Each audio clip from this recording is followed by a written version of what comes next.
오늘 우리가 때때로 낮아지는 것, 또 때때로 원치 않은 일을 당하는 것, 또 그래서 힘들고 어려움 속에 사는 것, 어찌 보면 그것조차도 하나님의 은혜일 때가 있음을 여러분 기억하시고, 하나님의 은혜를 깨달아서 은혜 안에 살아가는 우리 성도 여러분들이 되시기를 간절히 바랍니다.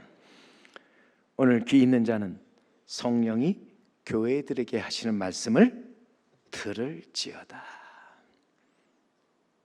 귀 있는 자는 들을지어다. 주님은 분명히 말씀합니다. 믿음으로 나아가서 이기고 승리하는 자에게 약속하십니다. 하나님의 낙원에 있는 생명의 나무의 열매를 주어 먹게 하리라.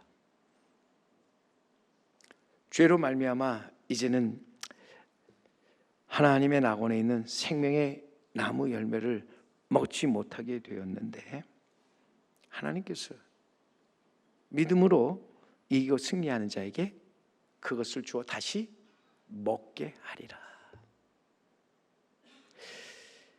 그것을 먹는 자 둘째 사망의 해를 받지 않게 하리라고 말씀하고 있죠. 하나님은 분명히 그리고 우리에게 흰돌을 주어 그 이름을 그 위에 기록한다.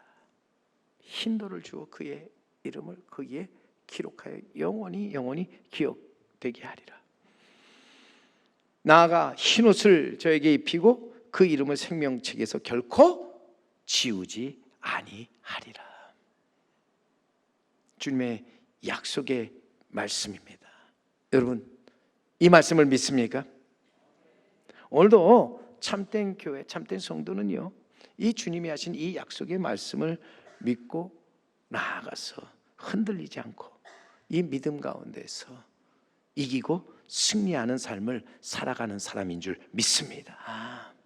어떠한 형편에서도 실망, 낙심하지 않고요, 우리 할렐루야 찬양대가 오늘 불러준 것처럼 오히려 낮은 곳에 내려가 있다 할지라도 그것이 은혜라. 나를 사랑하사 나를 이제는 위에서 함께 하시는 주님의 축복의 자리라는 것을 우리는 잊지 말아야 할 줄로 믿습니다. 오늘 본문의 말씀을 보면 여러분 소아시아 7교회 가운데 마지막 7번째 나오는 라오디게아 교회에 보내는 말씀이죠. 지난주에 말씀드렸던 소모나 교회와는 정말 대조가 되는 교회입니다. 소모나 교회는 주님으로부터 정말 이제는 칭찬을 들은 교회입니다. 그에 반해서 이 라오디게아 교회는요, 주님으로부터 책망만 받은 교회라고 하는 거예요. 우리가 칭찬을 받든 책망을 받든 여러분 기억해야 할 것이 있습니다. 지금 칭찬을 받았다고 이제는 무조건 다 좋은 것이 아니고, 지금 책망을 받는다고 또 그것이 무조건 나쁜 것이 아니라고 하는 거예요. 마지막에 누가 진정한 영광의 면류관을 얻느냐는 거예요. 마지막에 누가 이기고 승리하느냐 하는 것입니다. 그러기에 칭찬이든 책망이든 간에 여러분 그것을 잘 듣고 그것에 잘 응답하는 사람, 지혜로운 사람이라고 하는 것이죠. 칭찬이나 책망 앞에서 언제나 겸허한 자세와 감사함으로 받는 사람, 모든 것이 그에게 다 유익한 것이 된다 하는 것입니다. 누군가 이런 말을 하였는데, 남에게 칭찬을 받고서 겸손한 생각을 갖는 것도 어려운 일이지만 남에게 책망을 듣고서 그것을 겸허하게 약으로 삼으려는 생각을 갖는다고 하는 것은 더욱더 힘들고 어려운 일이다.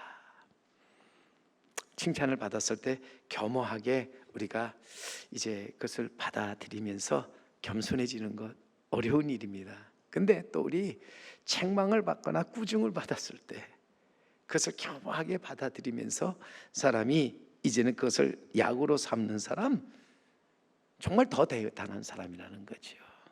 더 대단한 사람이라는 거예요. 오늘 분명히 그러기에 우리는 특별히 책망과 꾸중을 들을 때 겸손함과 감사함으로 받아들일 수 있는, 그래서 그것을 나의 약으로 삼을 수 있는 우리 성도들이 되기를 간절히 바랍니다.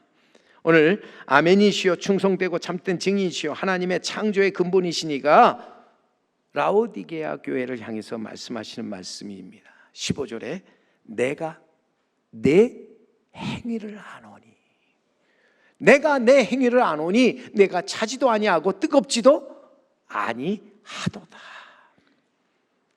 주님 분명히 내 행위를 안다 말씀하고 계시죠. 모든 것을 아시는 주님이십니다. 우리의 생각, 우리의 말, 우리의 행위를 다 아시는 분이시라고 하는 거예요.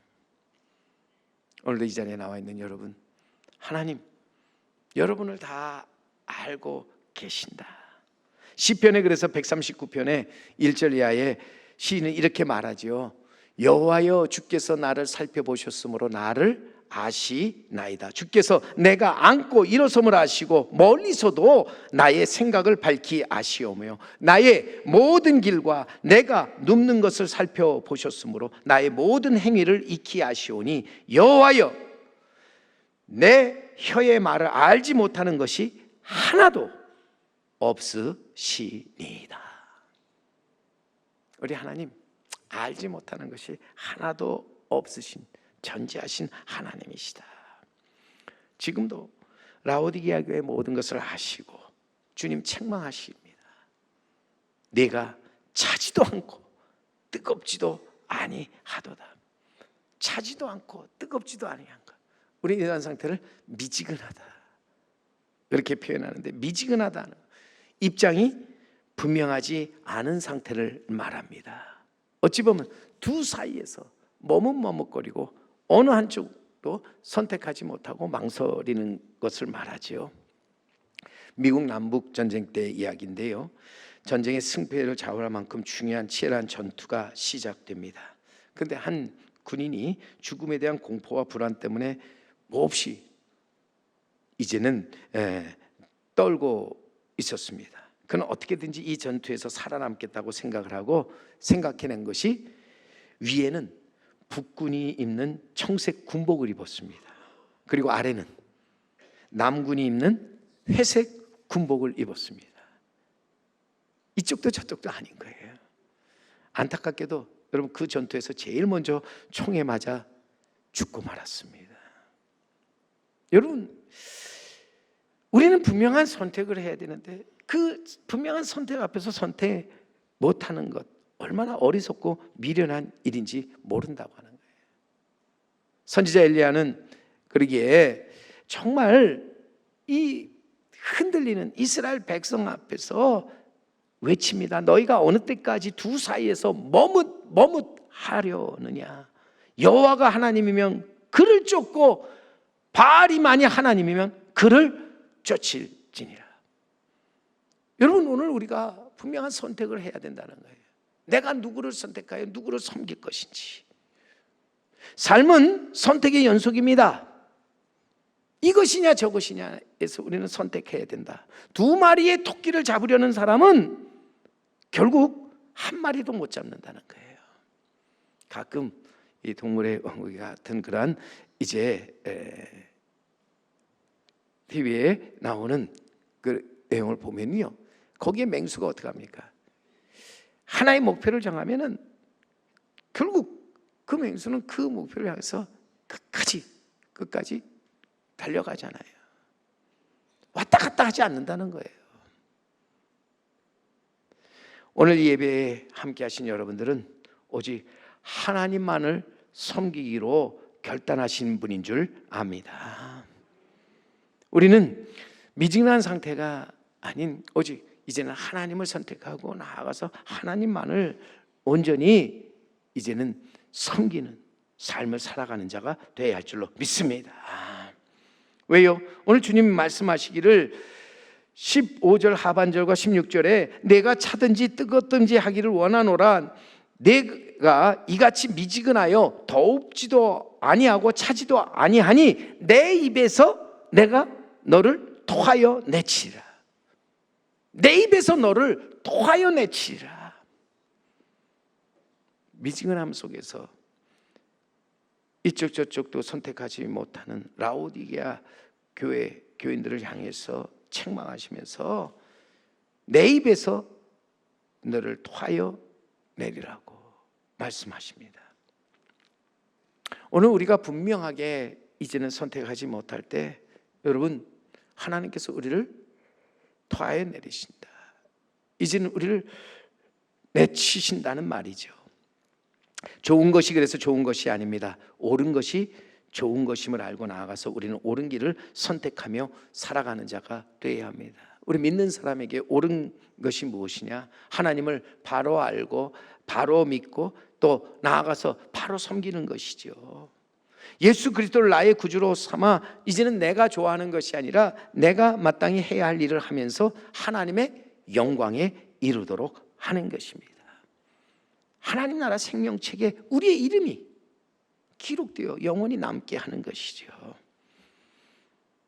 그것이 우리에 있어서 옳은 길이요, 또 우리가 마땅히 해야 할 일이라는 것이죠. 주님은 분명히 라오디게 교회의 미지근한 믿음을 책망하시면서 또한 저들이 착각 속에서 살아가는 것을 책망하십니다. 17절에 내가 말하기를 나는 부자라 부요하고 부족한 것이 없다 하나 내 공고한 것과 가련한 것과 가난한 것과 눈먼 것과 벌거벗은 것을 알지 못하는도다. 저들은 알지 못합니다. 깨닫지 못하는 거예요. 라오디게아 교회 분명히 외형적으로 부유하고 부족함이 없었습니다. 그러나 하나님이 바라볼 때 그들은 영적으로 가난하고 참 부족함이 많았던 교회였다는 거죠. 저들의 안일함이 교회를 미지근한 교회로 만들었고 저들의 착각, 교회를 이제는 죽어가게 만들었다는 거예요. 우리가 아는 대로 서머나 교회나 빌라델비아 교회 같은 경우는요, 겉으로는 참 어려움이 많았죠. 신분이나 지위나 자산 등의 세상적인 능력들이 작고 약하였던 교회였습니다. 하지만 저들은 흔들리지 않고 끝까지 믿음에 굳게 서서 모든 시험을 이기고 나아가서 이제는 끝까지 충성함으로써 주님으로부터 크게 칭찬을 받은 교회였습니다. 하지만 라오디게아는 겉으로 볼 때는 풍족하고 부러울 것이 없는 세상적인 부요와 능력을 다 가진 교회였습니다. 그런데 그런 말미암아 미지근한 신앙과 또 저들의 그 착각 속에서 이제는 믿음이 흔들림 속에서 저들은 깨달아 알 것을 깨달아 알지 못함으로 하나님으로부터 책망을 받게 되었다고 하는 것입니다. 여러분, 우리가 하나님의 은혜라 할 때 하나님의 은혜는 무엇이냐? 깨달아 아는 것이 하나님의 은혜라는 것이죠. 사람에게 있어서 가장 큰 불행과 저주가 있다면 깨닫지 못하는 거예요. 라오디게아 교회는 깨닫지 못함으로 말미암아 저들은 나아가서 하나님을 멀리하게 되었다는 거죠. 하나님을 떠나 세상의 부귀 영화 쾌락에 빠지고 말았다고 하는 거예요. 착각 속에서 저들은 하나님이 아닌 것들을 더 이제는 믿고 의지하면서 살아가게 되었다 하는 것입니다. 전에 도박에 빠진 한 청년을 보게 되었는데 부모들은 정말 그 아들의 휘두러진 마음을 잡아보려고 많은 노력을 했고 또 기도를 드렸습니다. 저 아들 때문에 안 해본 일이 없고 정말 그 가정은 아들 때문에 거의 파탄치경에까지 도달하게 되었습니다. 청년은 사실 좋은 부모 밑에서 부유하고 부족함이 없이 자랐지만 도박의 길로 들어서면서 결국 도박에 중독되어 자신이 누군지 전혀 알지 못했다고 하는 거예요. 어려서 믿었던 하나님을 그만 잊어버리고 멀리 하면서 점점 폐인이 되어 갔다고 하는 것이죠. 여러분, 오늘도 우리에게 있어서 정말 무서운 것이 무엇입니까? 중독에 빠지는 것인데, 여러분, 중독에 빠진 사람들의 특징이 뭔지 아세요? 착각 속에 사는 거예요. 자기는 멀쩡하다고 보는 거예요. 안 그렇잖아요. 중독 속에 빠져 하나님을 잊어버리고 사는 사람들이 얼마나 많은지, 하나님의 존재를 무시하고 하나님 없이도 얼마든지 나는 살 수 있다고 생각하는 사람들이 참 많다 하는 것입니다. 저들은 보이는 유혹과 사탄의 거짓 속임에 빠져서 점점 하나님을 잊어버리고 하나님으로부터 멀어져 간다 하는 것입니다. 오늘날 여러분, 의식주 문제가 해결되고 의학의 발달로 평균 수명이 점점 늘어나고 아프면 병원에 가거나 또 약국에 가서 약을 먹으면 어느 정도 치유가 되고, 이제는 모든 것이 하나의 여러분 가지고 계신 그 스마트폰 하나로 다 해결되는 편안함 속에 살면서 사람들은 착각 속에 살아가고 있다는 거예요. 여기가 천국이다. 그러나 여러분, 이 속에서 우리가 우리 자신을 볼 줄 알아야 된다는 거예요. 여러분, 내가 얼마나 공고하고 가련하고 가난하고 눈이 멀어 있는가? 내가 벌거벗은 채 살아가고 있는가? 깨달아야 한다는 거죠. 나는 누구인가? 여러분, 내가 지금 모든 것을 다 가지고 있다고도 하나님이 없는 나는 아무것도 아니라는 것을 여러분 알아야 합니다. 우리가 신앙의 민감성을 잃어버린 채 살아간다면 우리는 결국 아무것도 아니다. 우리는 신앙의 민감성을 가지고 하나님이 누구신가, 그리고 나는 누군가를 분명히 깨달아 알고요, 나의 길에서 벗어나지 않도록 해야 한다는 거예요. 어느 성도에게 사탄이 찾아와 유혹하는데 10개의 술잔을 갖다 놓고 이 중에 하나가 죽음의 독약이 들어있다. 만일 네가 이 중에 독이 들어있지 않은 술잔을 마시면 내가 너에게 돈을 주겠다고. 성도는 처음에 단호하게 거절하죠. 나는 그럴 수 없다. 근데 시간이 흐를수록 마음이 흔들리면서, 그래, 10분의 9인데 내가 그 중에서 독이 든 잔을 마시지 않을 확률이 10분의 9인데 한 번만 해보자. 그리고 유혹을 받아들이고 결국 10잔 중에 한 잔을 선택해서 마셨습니다. 처음에 그 술이 들어가자 머리가 띵해 오니까 이거 내가 잘못 마신 거 아닌가, 내가 이거 죽는 거 아닌가 두려웠지만 곧 자신이 죽지 않은 것을 발견하고 기뻤습니다. 그때 사탄이 그에게 와서 약속대로 돈을 줍니다. 기뻤습니다. 사탄이 돈을 주면서 바로 내가 이제 이 9잔 중에 한 잔을 또 마시면 내가 지금 받은 돈의 2배를 주겠다고 말을 합니다. 처음에 아니라고, 이제는 안 하겠다고 거절을 합니다. 근데 얼마 있다가 이 성도가 돈이 다 떨어지고요, 돈이 더 필요하게 됩니다. 고민하다가 그래, 한 번만 더 해보자. 그리고 사단을 찾아가지요. 9잔 중에 한 잔을 선택합니다. 이번에도 독이 들었지 않은 잔을 선택해 마셨습니다. 2배 되는 돈을 받게 되었습니다. 그 후로 성도는요, 점점 더 이제는 많은 돈이 필요하게 되었고, 또 그를 위해서 점점 더 이제는 모험을 하게 됩니다. 확률이 점점 줄어가는 거잖아요. 그로 인해서 반대로 얻어지는 돈은 더 많아지는 거예요. 결국 마지막에 2잔이 남습니다.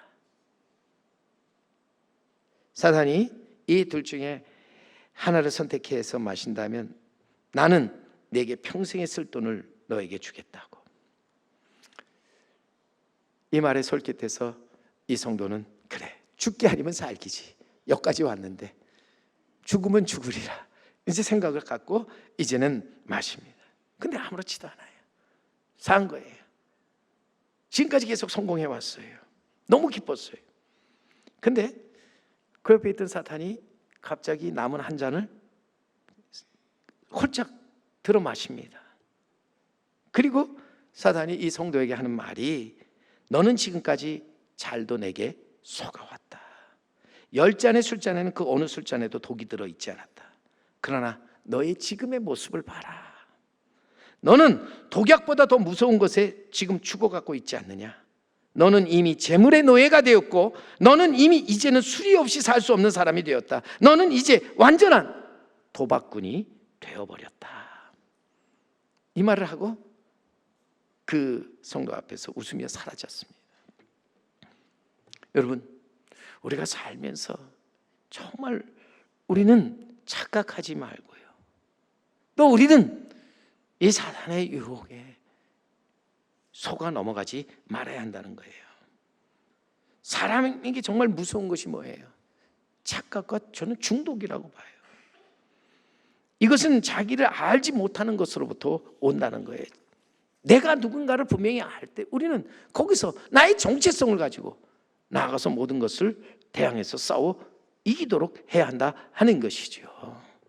그런데 내가 누구인지를 잘 모르고 사는 거예요. 하나님이 은혜를 베푸시고 귀하게 사용하시는 사람이 누구냐 하면은 자기를 바르게 평가해서 자기 자신을 아는 사람, 겸손하여서 자기가 누구인지 아는 사람을 하나님은 들어 사용하신다 하는 것입니다. 오늘도 여러분, 겸손한 사람, 그러기에 칭찬을 받았을 때 결국 교만하지 않고요, 이 모든 것이 하나님의 은혜임을 알고서 겸손하게 행동하는 거지요. 여러분, 겸손한 사람, 반대로 책망을 받았을 때도 그 책망 앞에 실망하지 않고 새롭게 거기서 깨달음을 얻어서 새로운 삶을 살아가게 된다는 거예요. 겸손한 사람, 권고를 받았을 때 귀를 열어 그 상대의 권고를 듣고 그것을 자신의 약으로 삼아서 이제는 자신의 삶을 새롭게 만드는 사람이라고 하는 거예요. 분명히 하나님 교만한 자를 물리치우시고 겸손한 자에게 은혜를 베푸시는 하나님이신 줄 믿습니다. 겸손한 자를 하나님 들어서 사용하시는 하나님이신 줄 우리는 믿습니다. 오늘 주님의 권고지요, 18절 말씀에 여러분 가서 보시면 18절에 주님의 권고입니다. 내가 너를 권하노니. 책망 후에 주님 권고하십니다. 내게서 불로 연단한 금을 사서 부요하게 하고 흰옷을 사서 입어 벌거벗은 수치를 보이지 않게 하고 안약을 사서 눈을 발라 보게 하라 말씀하고 있죠. 굉장히 중요한 말씀입니다. 주님 먼저 불로 연단한 금을 사서 이제는 부요한 자가 되라. 흰옷 사 입어 벌거벗은 수치를 보이지 않게 하고 거룩한 자로 서라. 안약의 눈을 안약의 그것을 사서 안약을 사서 눈에 발라. 그것으로 하여금 너희가 볼 것을 보게 하라고 하는 말씀이지요. 무엇보다도 불로 연단한 금, 시련으로 단련되어진 믿음을 가리키는 말로서 주님 앞에 나와서 참된 믿음을 사서 믿음의 부요한 자가 되라고 말씀하고 계십니다. 우리가 잘 아는 요셉을 보면 그의 생애 정말 누구와도 비교할 수 없을 정도로 고난과 어려움의 이제는 연속이었죠. 하지만 보세요, 그가 17세의 종으로 팔려 14년 동안 객지 생활, 노예 생활, 옥중 생활을 하였음에도 불구하고 그는 실망하지 않고 이제는 주님께로부터 불로 연단한 금을 사서 진정한 믿음의 부요자로 살았습니다. 하나님께서 이제는 그를 높여 하나님과 사람 앞에 칭찬과 귀중히 여김을 받게 하셨다고 하는 것입니다. 저는 사도 그러기 베드로가 이제는 베드로전서 1장 6절 7절에서 하는 말씀을 여러분에게 전합니다. 그러므로 너희가 이제 여러 가지 시험으로 말미암아 잠깐 근심하게 되지 않을 수 없으나 오히려 크게 기뻐하도다. 너희의 믿음의 확실함은 불로 연단하여도 없어질 금보다 귀하여 예수 그리스도에 나타나실 때 칭찬과 영광과 존귀를 얻게 하려 함이라. 아멘. 여기서 분명하게 너희 믿음의 확실함, 너희 믿음의 확실함은 분명하게 불로 연단하여도 없어질 금보다 더 귀하다고 말씀하고 있습니다. 우리 찬송가에도 그러기에 보면은 금보다 귀한 믿음 참 법에 되도다. 이 진리 믿는 사람들 다 복을 받겠네. 오늘 여러분 참된 진리를 확실히 믿는 그 믿음 가지고 나아가서 복 있는 자로 살아가시는 우리 성도 여러분들이 되기를 간절히 바랍니다. 믿음으로 나아가서 우리 흰옷을 사서 벌거벗은 수치를 당하지 않게 하시며 안약을 사서 눈에 발라 우리가 바라볼 것을 바라보며 살아가는 우리 성도 여러분들이 되기를 간절히 바랍니다. 그래서 우리의 마음의 눈 영안이 눌려서 우리는 그 모든 것들을 바라보는 자가 돼야 합니다. 그런데 우리 마음의 눈, 영의 눈을 열게 해주는 것이 무엇입니까? 하나님의 말씀으로. 시편에 가보세요. 시편 19편 8절에 보면 여호와의 교훈은 정직하여 마음을 기쁘게 하고 여호와의 계명은 순결하여 눈을 밝게 하시도다. 오늘도 여러분 우리의 마음을 기쁘게 하며 우리의 눈을 밝게 하는 하나님의 말씀을 가지고 나아가서 그 말씀에 의지해서 더욱더 이제는 살아가는 우리 성도 여러분들이 되시기를 바랍니다. 귀 있는 자는 성령이 교회들에게 하시는 말씀을 들을지어다. 마지막으로 우리 19절에 이어지는 말씀, 물은 내가 사랑하는 자들을 책망하여 징계하노니 그러므로 내가 열심을 내라 회개하라. 오늘 주님 사랑하는 자 책망하시고 징계하신다. 왜 사랑하는 자를 책망하고 징계하신가? 저를 아직 포기하지 않으셨기 때문에, 저를 아직 버리지 아니하셨기 때문이라는 거예요. 오늘도 교회를 책망하시고 교회를 징계하실 때 하나님께서 아직까지 교회를 사랑하시는 줄 믿습니다. 오늘 그러기에 정말 우리는 주님의 책망, 주님의 징계가 나를 사랑하시는 하나님의 은혜임을 깨달아 아는 자 되기를 간절히 바랍니다. 이것을 깨닫는 자가 복 있는 사람입니다.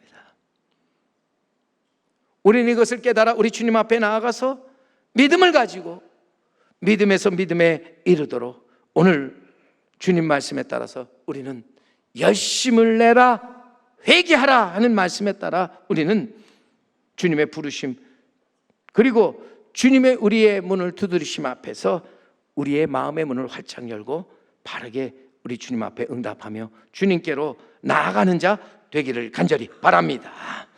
금보다 귀한 믿음을 가지고 우리 주님 앞에 나아가서 그 믿음으로 이기고 승리하는 우리 성도 여러분, 그리고 제3교회가 되기를 주님의 이름으로 간절히 축원합니다.